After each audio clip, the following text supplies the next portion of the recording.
আজকে এখানকে যাদেরকে আনা হয়েছে তাদেরকে বারবার অ্যাড্রেস করা হচ্ছে ইয়াং লিডার্স। ইয়েস, তোমরাই আগামী দিনে জাতিকে নেতৃত্ব দেবে ইনশাআল্লাহ। আমরা সেদিন গর্বিত নাগরিক হিসাবে তোমাদের জন্য দোয়া করব বুক ভরে, আর গর্ব করে বলবো এটি আমাদের বাংলাদেশ, এরাই আমাদের সাকসেসফুল জেনারেশন। আমরা তোমাদের ভাবনাগুলো জানার জন্যেই ইতিমধ্যে জনতার ইশতেহার আমরা রিলিজ করেছি।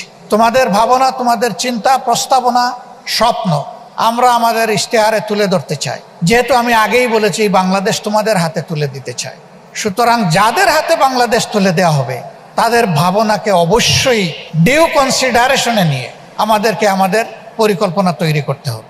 তবে আমরা এইটুকু কথা দিতে চাই, আমরা মুখ দিয়ে এমন কোনো মিথ্যা আশ্বাস দিব না যেটা করার কোনো সামর্থ্য আমাদের নেই, বরঞ্চ আমাদের সামর্থ্য বিবেচনায় যেটা আমাদের পক্ষে সম্ভব আমরা জাতির কাছে সেই পরিকল্পনাই কেবল তুলে ধরবো ইনশাআল্লাহ।